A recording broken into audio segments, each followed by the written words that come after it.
sampaikan berita ini. Jadi percuma begitu disampaikan kalau tidak ada kebangkitan, kalau Tuhan Yesus tidak bangkit. Dan keyakinan kalian juga sia-sia saja. Sebetulnya kalau ini direnungkan secara serius, saudara, pasti orang Kristen itu berbeda jalan hidupnya dengan orang-orang biasa, dengan orang yang tidak percaya. Begitu pula orang-orang yang mengaku dirinya percaya Tuhan Yesus, kalau tidak berbeda hidupnya, maka dia membohongi dirinya sendiri. Bukan, jadi hanya sekadar mengaku-ngaku saja. Dan masih buta. Ya, dia tidak akan pernah mengerti apa itu kebangkitan. Biar bagaimanapun tidak akan mengerti. Itulah sebabnya tidak ada rasa hormat kepada Tuhan. Nah, kalau begitu, kami juga keliru, kata Rasul. Karena ternyata kami sudah mengajarkan yang salah tentang Allah. Karena kami sudah memberitakan bahwa Allah sudah menghidupkan Kristus kembali. Padahal, kalau benar bahwa orang-orang mati tidak pernah dihidupkan kembali, maka Allah pun tidak pernah menghidupkan Kristus. Karena kalau benar orang-orang mati tidak akan pernah dihidupkan kembali, berarti Kristus juga tidak pernah dihidupkan kembali. Puji Tuhan, berkat buat saya. Saya rasa buat Bapak Ibu juga saudara sekalian. Ini benar-benar berita yang menghibur kita percaya kepada Yesus itu ya. Sekalipun dalam perjalanannya banyak penderitaan gitu ya. Penderitaan itu kebanyakan bukan orang lain menyusahkan kita, tapi kita memperbaiki diri kita sendiri supaya kita memenuhi syarat untuk menjadi pengikut Yesus. Itu memang menderita. Karena kita harus melepaskan ikatan kita dengan dunia ini. Dan kalau Kristus tidak dihidupkan kembali dari kematian, percuma saja keyakinan kita dan kita masih hidup di dalam dosa. Demikian juga saudara-saudari kita yang sudah bersatu dengan Kristus dan yang sudah mati, mereka tidak diselamatkan, melainkan sudah binasa. Kalau tidak ada kebangkitan. Demikian juga saudara-saudari kita yang sudah bersatu dengan Kristus dan yang sudah mati, mereka tidak diselamatkan, melainkan sudah binasa. Dan kalau pengharapan kita kepada Kristus hanya untuk kehidupan di dunia ini saja, waduh, kitalah yang paling malang di antara semua manusia. Artinya, kita itu artinya orang yang percaya sama Tuhan Yesus itu paling malang. Kalau tidak ada kebangkitan, gitu maksudnya. Tetapi sebenarnya Kristus sudah dihidupkan kembali dari antara orang mati. Hal itulah yang menjadi jaminan bahwa orang-orang lain yang sudah mati pasti akan dihidupkan kembali. Jadi perhatikanlah hal ini. Kuasa kematian menular kepada manusia karena perbuatan satu orang, yaitu Adam, nenek moyang kita. Jadi sekarang oleh karena satu orang jugalah, yaitu Yesus, manusia dihidupkan kembali dari kematian. Ini Bapak Ibu ya, kalau saya sih merenungkan ini gentar Bapak Ibu. Takut kadang-kadang. Kalau saya di luar Kristus, gentar saya.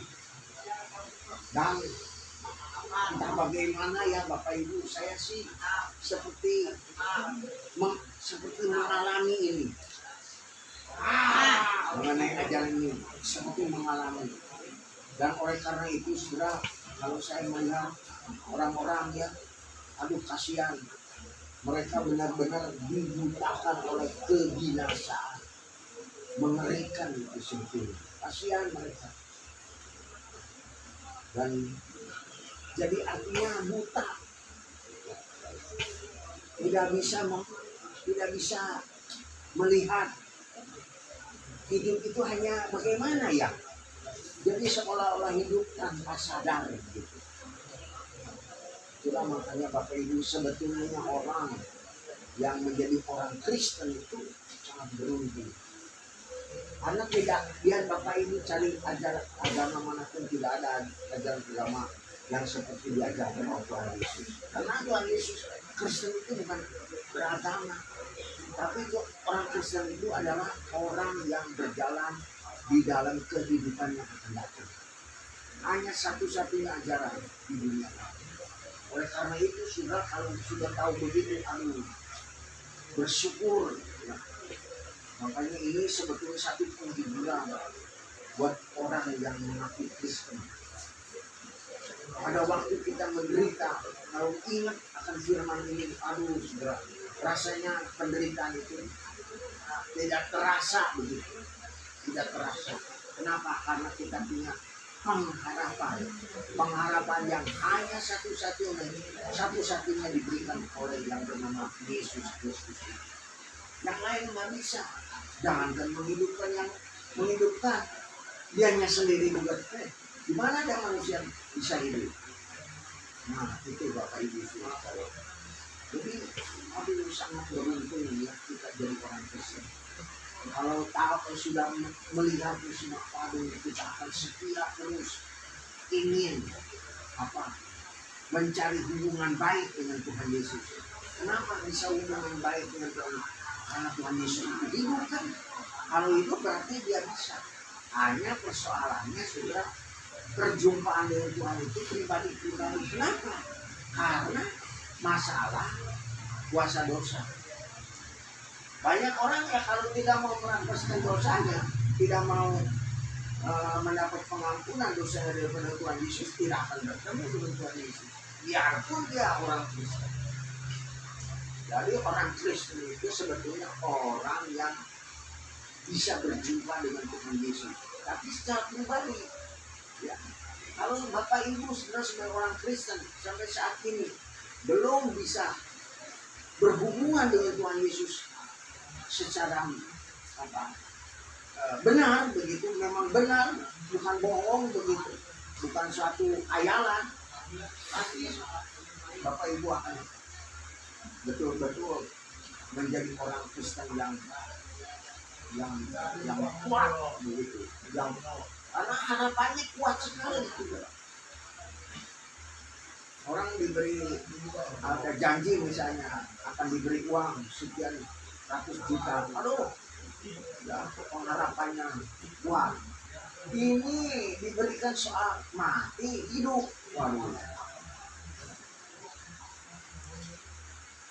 oleh karena itu saudara-saudaraku, jangan ragu-ragu gitu. Ya. Dilanjut.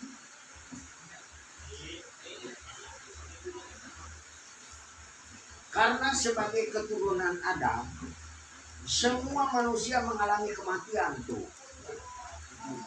Ini ngeri ya, saudara, orang nggak ingat ini bahwa sewaktu aku bisa mati.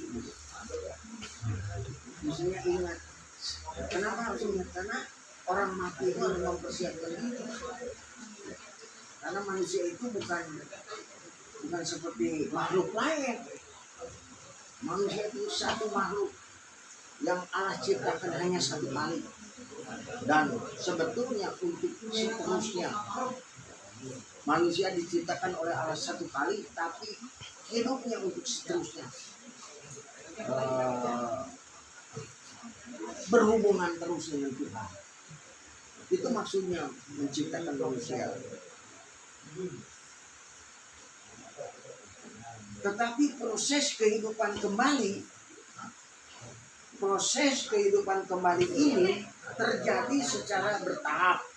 Pertama Kristus, nah kan sudah dihidupkan kembali dari kematian sebagai jaminan buat kita. Tuh, jamin, berarti nggak mungkin meleset, nggak mungkin. Ini jaminan.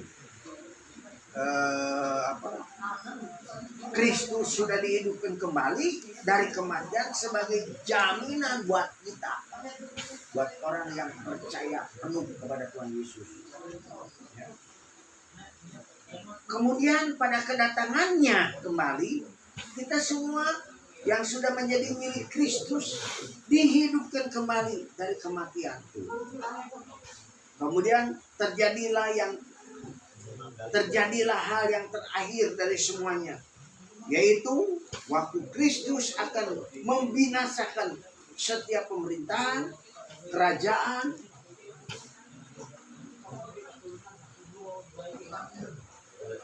dan penguasa yang lain. Sesudah itu dia akan menyerahkan segala sesuatu kepada Allah Bapa, supaya Allah memerintah sebagai Raja Agung. Karena Allah sudah menetapkan untuk Kristus duduk di sebelah kanan. Duduk di sebelah kanan Allah duduk di sebelah kanan Allah dan memerintah sebagai Raja sampai tiba saatnya yang Allah sudah janjikan kepadanya, yaitu aku akan mengalahkan semua yang memusuhi Tuhan kepada Tuhan, yaitu aku akan mengalahkan semua yang memusuhimu dan membuat mereka menjadi budakmu. Dan musuh yang terakhir akan dibinasakan adalah kuasa kematian. Tuh. Jadi saudara-saudaraku, hanya Tuhan Yesus yang bisa mengalahkan kematian. Bayangkan Bapak Ibu. Makanya beruntung kita semua. Cuma sayang Bapak Ibu, orang hanya mau Kristen itu hanya sekadar untuk apa ya? Kalau saya sendiri sih memang seolah-olah apa ya, dulu mau jadi Kristen itu ya supaya jangan susah hidup di dunia. Kalau dulu sih nggak mengerti bahwa jadi Kristen itu ialah untuk mempertahankan hidup, bukan hidup di dunia ini saja, tapi ada kehidupan yang akan dialami oleh semua manusia. Dan itu tidak bisa membuka apa ya pemikiran ini untuk betul-betul memahami sifat sekarang aja. Coba kalau anak-anak muda kalau membicarakan soal kematian akan arti itu, dia bisa dengar, tapi kata-kata itu tidak pernah menyentuh batin, tidak mengerti seolah-olah. Kalau ngerti kan obat, jadi takut begitu. Jadi akan ada usaha untuk mencari mengatasi ketakutan mati. Tapi ini enggak, tenang-tenang saja. Orang apalagi anak-anak muda, kalau segala sesuatu itu tidak pernah menentukan bahwa akan menghadapi kematian. Ya, ngomong sih bisa saudara. Ya misalnya ya saya percaya sama Tuhan melindungi saya. Cuman harus kita tanya, Tuhan yang melindungi saya itu apakah saya sudah kenal tidak sama dia? Apakah sudah berinteraksi enggak? Udah pernah ngalakar enggak sama Tuhan? Gitu. Nah, banyak orang Kristen saudara tidak memahami itu. Bahwa orang Kristen itu satu-satunya yang bisa melakar dengan Sang Pencipta. Hanya orang Kristen. Orang Kristen itu orang yang di dalamnya ada Kristus. Begitu. Sangat disayangkan. Ya, sangat disayangkan. Jadi salah. Dari Kristennya salah, betul-betul salah. Kebanyakan kita niru-niru orang lain. Seharusnya kita belajar sama Alkitab, belajar sama Alkitab. Ya. Tanamkan tuh kata-kata Alkitab dalam pikiran kita. Dan untuk menanamkan perkataan-perkataan yang ada di Alkitab ini ke dalam pikiran kita tidak gampang, saudara. Banyak godaan. Kenapa? Karena pikiran kita sudah dipenuhi oleh sejak lahir didikan dunianya. Jadi tidak mudah. Memang kata Tuhan Yesus kan harus berjuang. Seolah-olah kalau kita ingin bertemu Tuhan itu seperti memasuki lorong yang kecil, sempit gitu. Kenapa, saudara? Karena kita orang berdosa. Jadi saya juga suka sadar, saudara, kalau saya ingin ketemu Tuhan, karena saya percaya kalau Tuhan itu hidup, pasti bisa dihubungi. Kalau nggak bisa dihubungi, bukan hidup namanya. Berarti kitanya nggak benar, nggak memenuhi syarat. Percayanya nggak mengikuti apa yang dikehendaki oleh yang kita percayai.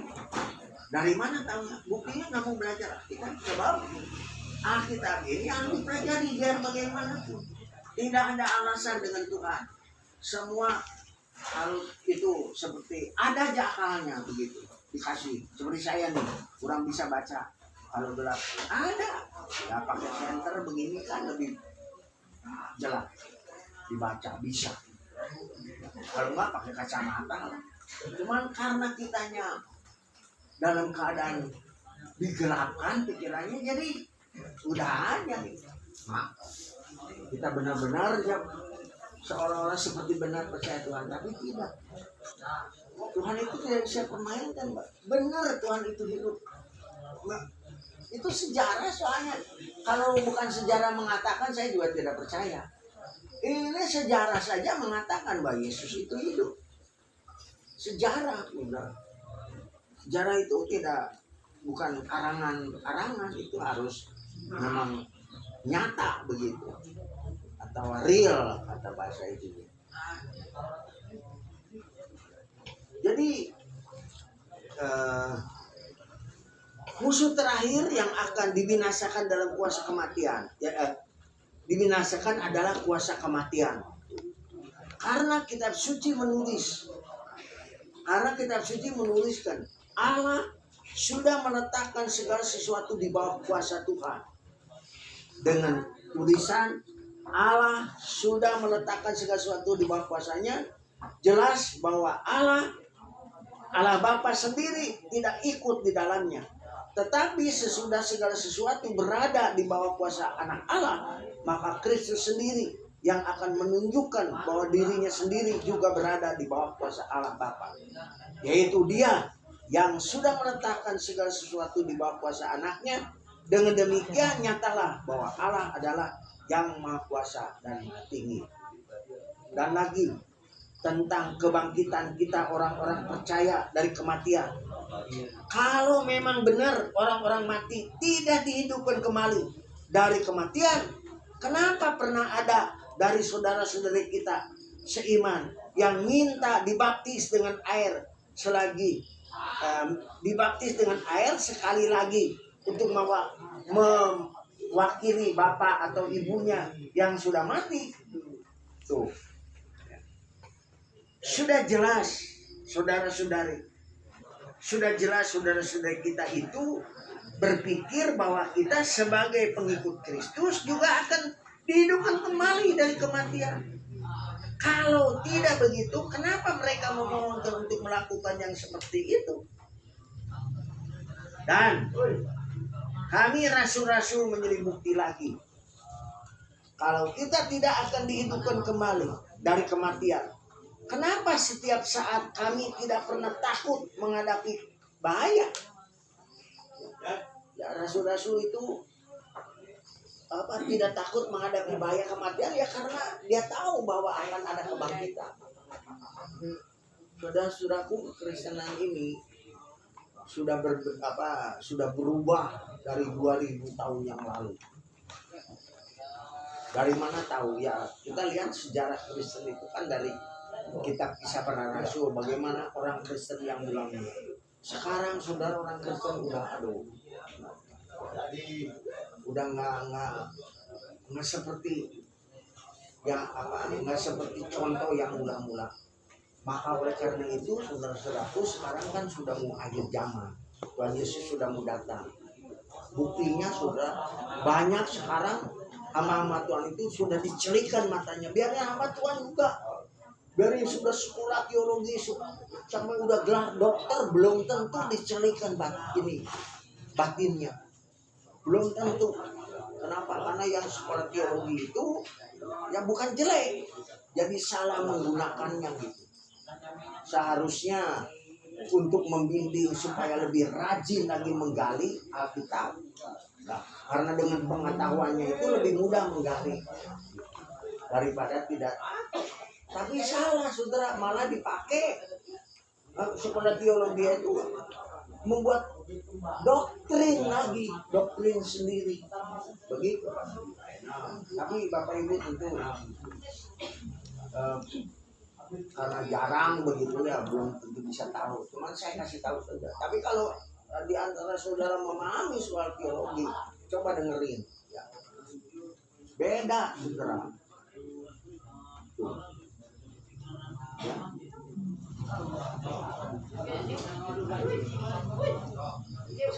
Udahlah, pokoknya benar saudara. Banyak kita ini, yang buktinya saudara tidak mau bergumul sama Alkitab. Banyak cara supaya bisa saudara bergumul dengan Alkitab. Banyak akal, banyak sebenarnya, cuma tergantung mau dan tidak. Ya. Seperti saya sering ajarkan, yang menyampaikan ajaran bagaimana cara bisa. Ya itu jangan satu-satunya bapaknya jadi pendeta. Kalau bapaknya jadi pendeta, misalnya bapaknya buta huruf, pasti anaknya nggak buta huruf, pasti ada yang sekolah. Bisa digunakan. Kayak pendeta juga kan kadang-kadang suruh jemaatnya yang kata, suruh yang membantu yang membacanya, seperti itu. Cuman ya itulah saudara, perlu apa ya, firman itu kalau kita dengar jangan sampai ada hal-hal lain yang mempengaruhi. Kalau ada hal lain yang mempengaruhi, biar firman itu dipelajari bagaimanapun tidak akan merubah pikiran. Bahkan jadi harus pikiran itu harus dilepaskan dari segala sesuatu. Saya tahu lah semua banyak, jangankan itu, misalnya dari keluarga saya aja, anak-anak saya yang sekolah teologi juga buta. Nggak memahami benar. Dari mana tahu? Dari gaya gerak hidupnya. Kalau betul-betul sadar bahwa apa yang diajarkan kurang luar biasa, wah dia akan mati, akan tergila-gila dengan Tuhan Yesus. Akan serius begitu. Ini nggak ada yang serius. Padahal kesempatan banyak. Untuk melayani pekerjaan Tuhan itu banyak bidang. Jadi jangan apa yang kita mampu kerjakan yang harus dikerjakan. Kebanyakan orang di gereja udah aja satu. Yang lain nggak ada duitnya atau nggak ada bawa apa. Di mana-mana dari dulu saya udah 30 tahun 40 tahun lah sampai sekarang ini berkecimpung di pelayanan. Waduh, saya lihat semua. Ya, itu pun baru sekarang saya sadar. Kalau dulu saya sama. Cuman kalau saya itu dulu beda. Ya, kalau gereja itu saya suka nganggap seperti saya punya sendiri. Jadi pendetanya nggak usah kerja, saya aja yang suka bantu ini bantu. Dan banyak juga yang lain begitu. Kalau di gereja, kalau betul-betul orang itu memahami, sebab orang itu yang ke gereja itu kalau betul-betul dia paham keselamatannya, waduh, apalagi sudah tahu soal hidup mati, soal kematian, aduh, saudara, pasti akan menyerahkan hidup sepenuhnya kepada Tuhan sampai mati sekalipun berani. Buktinya sejarah gereja yang mula-mula kan banyak yang mati, dia mempertahankan sampai mati. Kenapa? Karena dia tahu persis bahwa akan ada kehidupan. Seperti yang dikatakan oleh Rasul ini. Kan Rasul-Rasul semua matinya dibunuh. Nggak ada yang itu, hanya satu yang mati normal begitu. Jadi Yohanes yang mengarang kitab Injil Yohanes, cuma satu dia yang diberi izin sama Tuhan mati secara biasa begitu. Yang lainnya dibunuh semua.